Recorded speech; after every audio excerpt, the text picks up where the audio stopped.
Hey, there it is. It's go time.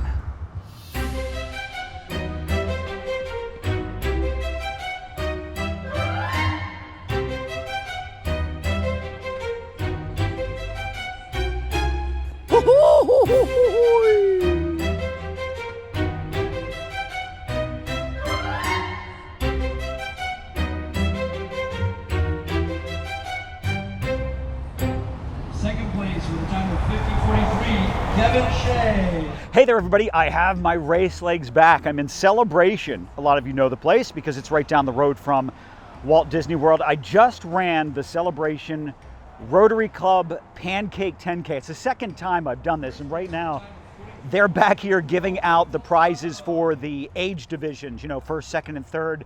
I didn't get that. I do have a POT, look. There's my medal.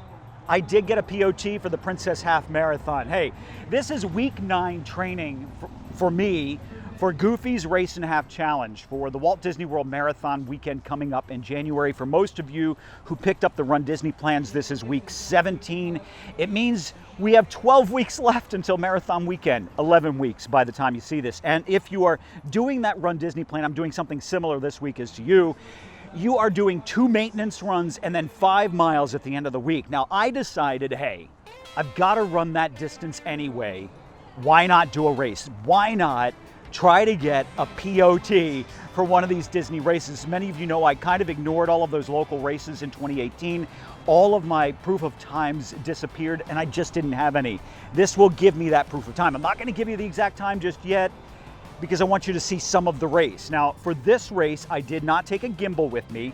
I simply took out the GoPro Hero 8, which is being used right now by somebody to record all of this. And fingers crossed, not sure what I got.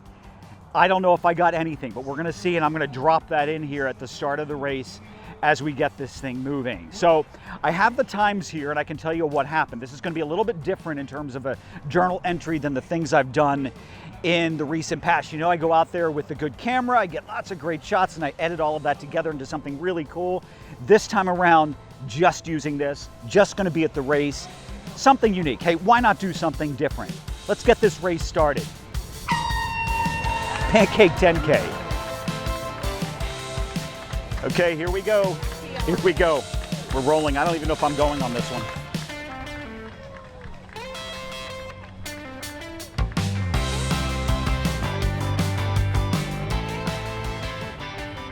Now, as I said, I did this 2 years ago for the 19th annual version of this, and I got a PR on that back then. Geez, I didn't expect it, Jeff. We were chatting. It went fast. I ran about a 10-minute pace and came in at 1 hour, 2 minutes, and 1 second. And I used that POT for a whole bunch of races. Now, of course, that evaporated, and as they started this race, I went out pretty darn hard. Jeff, say hi. Hey. Jeff and I may not make it through the whole thing, but he's here with me. Hey, Jeff. Jeff's right there. Hey, Jeff. Gerald. Hey, Gerald. Not going to keep the camera out the whole time. The headphones are disconnected, so not sure how I'm going to do my pacing. I can hear him in my pouch, but there's no ding, ding, ding. Have you ever felt defeated? 'Cause you can't move on just like she has. You're falling down and up hard. You can't turn it off. I can't wrap my head around it. Why is my heart still pounding? I can't stop thinking. So one of the things I try not to do while I'm running is I try not to get caught up in the pack, especially with the help of a coach. You learn to try to pace yourself throughout a race, and if you go out really hard, especially when it's hot and when you've got the humidity like we had here this morning. I mean, geez, it was almost 80 degrees at 7:30 in the morning at the start of this race. You really want to pace yourself from the beginning, but this is a really fast race. A lot of people come to do the race here in Celebration because it's flat, it's tree lined, the sun doesn't really hit you anywhere, and you can keep moving. And some of these times, some of the winners were coming in at under 40 minutes, even with that oppressive heat. Make some noise for our first finisher. I'm not used to it. I'm a little bit of an old guy, and I have to run a little bit slower, but my first mile was at about a 9-minute pace. Let's make some noise for our first 10K finisher.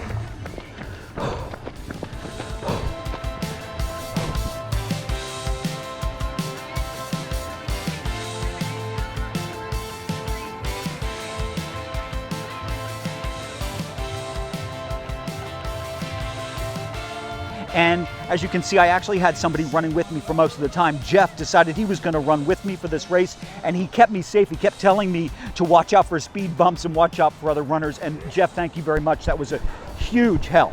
Just past 5K. Somebody back there kind of pointing us in the right direction. Thank you, Jeff is still with me. Thank you. I would have run right past them, been off course. We went out a little fast, so that kind of wears you down toward the back half of a race. But I'm still moving. A little zing in my foot already though. A little video, I'm gonna put you away. I'm walking the tightrope, baby.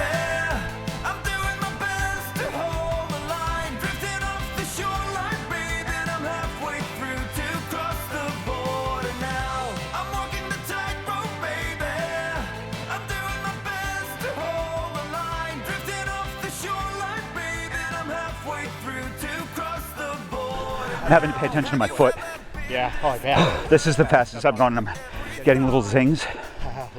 So for the second and third mile, I kind of maintained a really decent pace at about a 10:20 and 10:30. And with a broken foot, that's pretty good. I haven't run that pace for a very long time, since before I broke my foot back during the Star Wars 10K. So for me to maintain that pace for the first 3 miles, for the first 5K, hey, that's a decent effort. Now I started to do the walking at about 5K, at about 3.1 miles in, and it was a very difficult race at this point because I didn't have any audible coaching. My headphones decided the Bluetooth was going to disconnect right at the start of the race, so I was trying to figure out what the pacing was throughout this whole thing. Little walk break. I'm taking them now. Now I lost Jeff at about mile 4. He said he wanted to go back a little bit. The heat was kind of wearing on him. It was wearing on me, but I knew I wanted to try to redline this race, so to speak, even though Coach Karen says you don't always have to do that. I was going to push this one. And for mile 4 and 5, I was able to maintain about a 10:30 to 10:45 pace. Okay, so near the end of the race, about 5.7 miles, maybe a little less. And I'm going to keep this thing on and out, even though it may not be pointed at something the whole time, until I get to the finish line. The heat is really oppressive. Which way? Hey guys, I'm visually impaired. Is the finish line this way?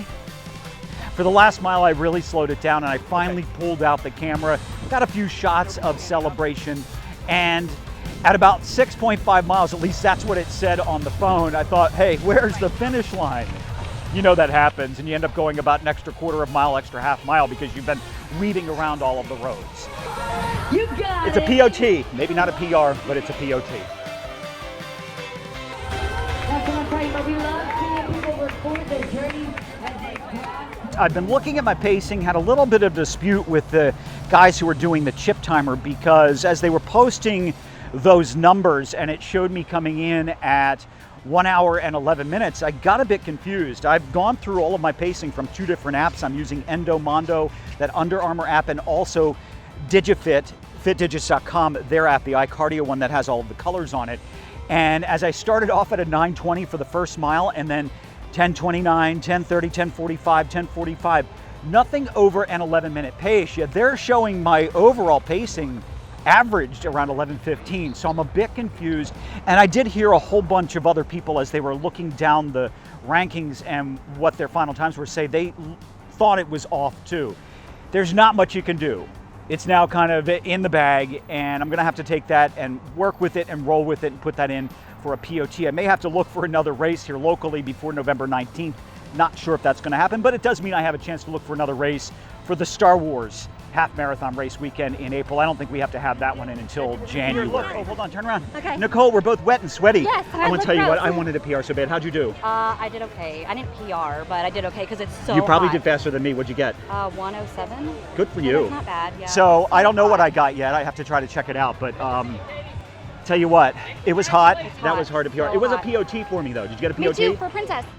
I got to see Nicole. No, you commented. Nicole commented and said she was going to be a celebration. You going to eat pancakes? Yes, I am. Going to eat now. pancakes? Let's go get pancakes. Yeah. I have another medal, and I'm happy. I've got my race legs back, even though my foot hurt a little bit during that race. Hey, coming up next time, as we continue training for the Walt Disney World Marathon weekend, a really busy week.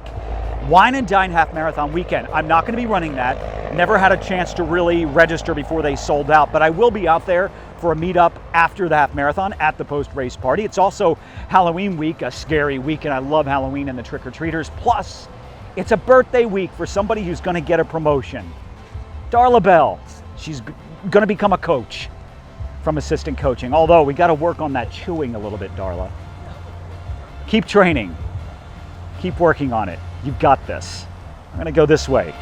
I'll see you at the start line and this finish line.